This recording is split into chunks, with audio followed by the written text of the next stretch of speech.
Assalamualaikum warahmatullahi wabarakatuh. Alhamdulillah wassalatu wassalamu ala rasulillah. Itu saya lagi ngaduk bubur itu gak banyak, 3/4 liter, 1 liter kurang, airnya 3,5 gayung ya, 3,5 gayung. Ya memang segitu pasarnya.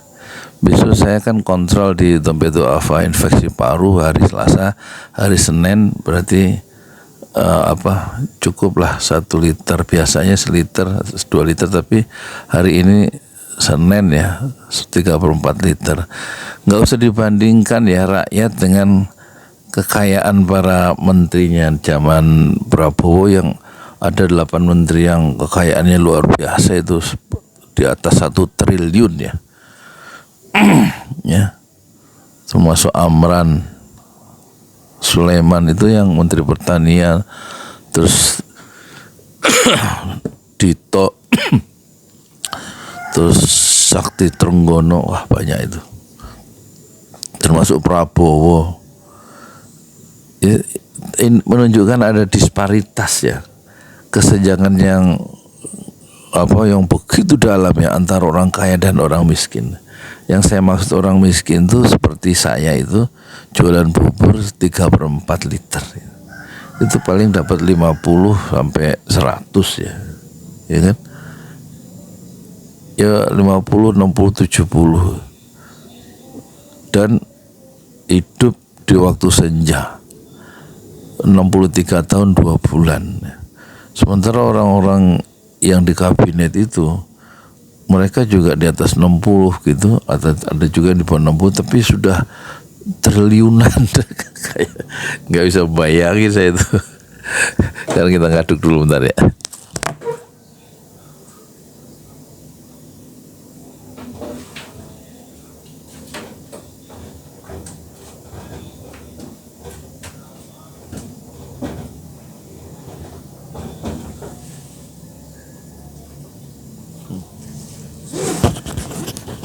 Jadi dengan anggaran yang terbatas karena warisan Jokowi yang hutangnya jatuh tempo, hutang dan bunga itu 850 triliun, sepertiga dari APBN untuk bayar hutang, itu hampir-hampir ya Prabowo itu kesulitan ya. Dan tampaknya nanti anggaran yang ada itu hanya untuk memenuhi kebutuhan mereka saja ya.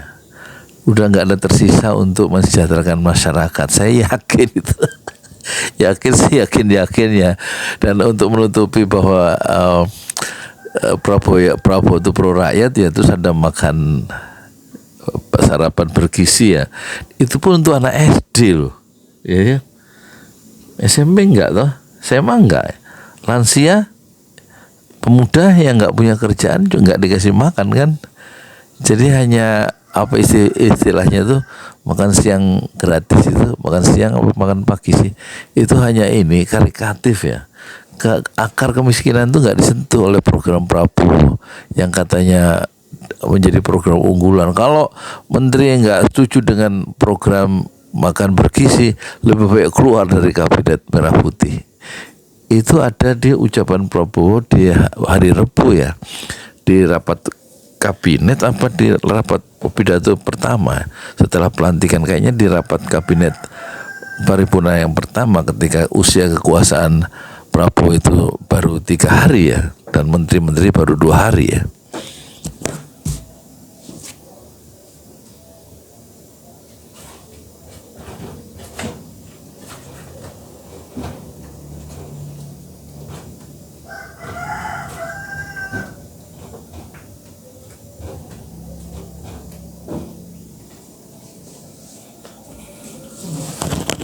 Jadi selama 5 tahun ke depan yakin masyarakat tuh gak akan berubah kesejahteraannya ya. Dan pemerintahan Prabowo pasti gagal dalam mensejahterakan rakyatnya. Itu satu. Ya karena orientasinya gak terlalu kuat ya. Apalagi kalau mau memberantas hukum dan memberantas hukum, penegakan hukum harus keras dan tegas.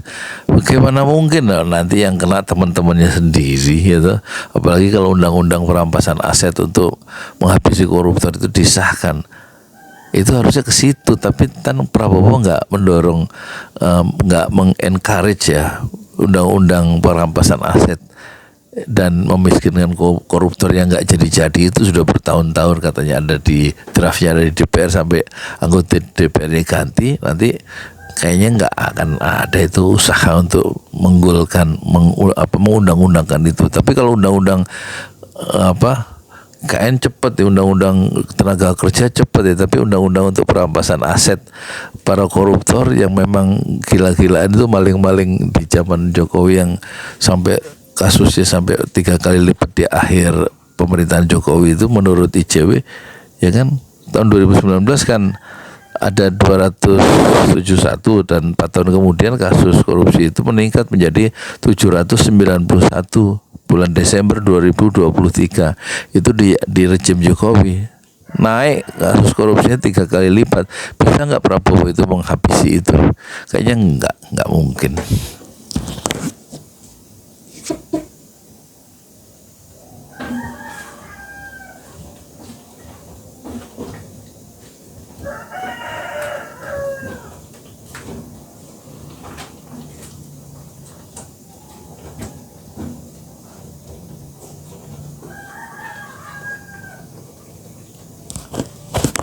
Ya saya nggak pesimis.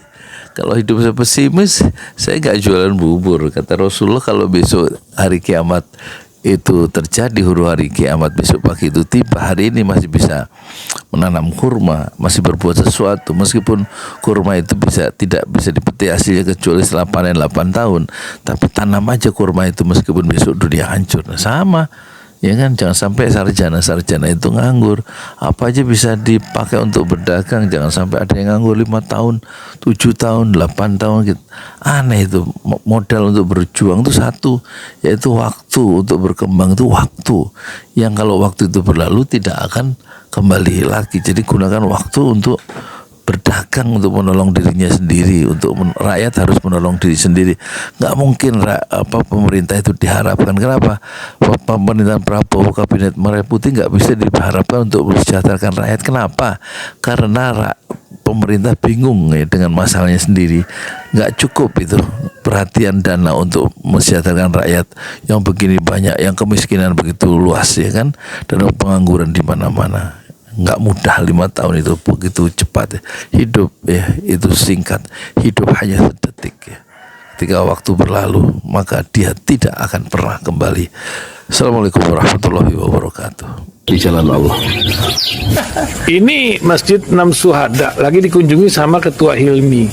Modal awalnya berapa Pak Yudi Pramuko? 750.000. 750.000 rupiah aja. Jadi ini 500 jutaan nih barang. Sekarang udah habis 310. Masya Allah, tuh udah pakai keramik, laponnya tinggal. Granit tuh kayak marmer. Tuh. Masya Allah nih, sampai juga kita ke sini.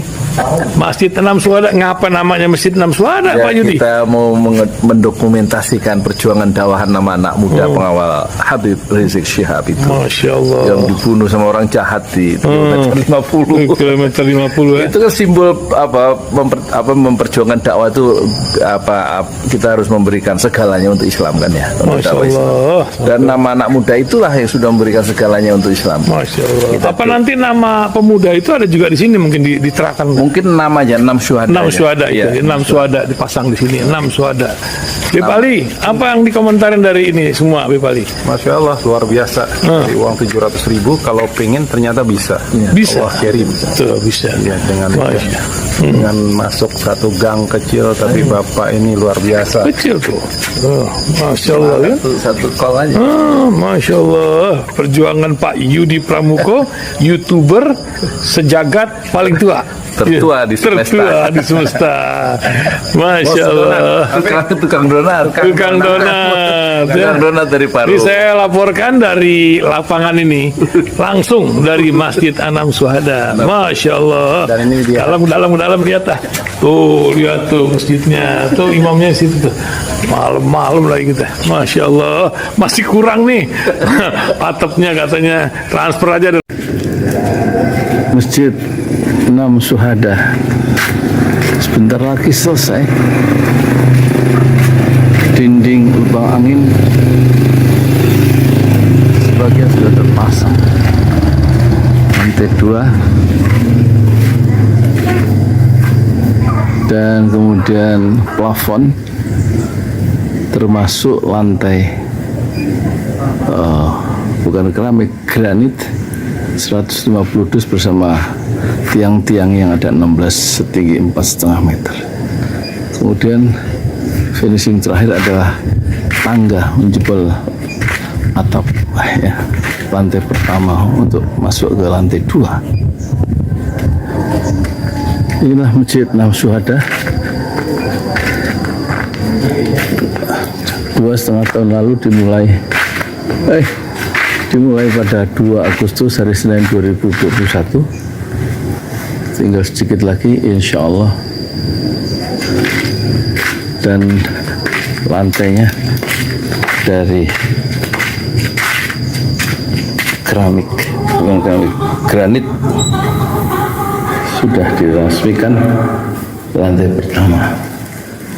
Nanti lantai kedua lewat sini tangganya jebol untuk masuk ke lantai 2. Inilah Masjid Enam Syuhada yang sangat megah karena dari bahan-bahan pilihan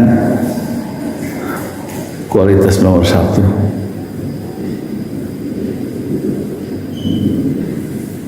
Tinggal sekitar 80 juta lagi finishing lantai atas selesai insya Allah.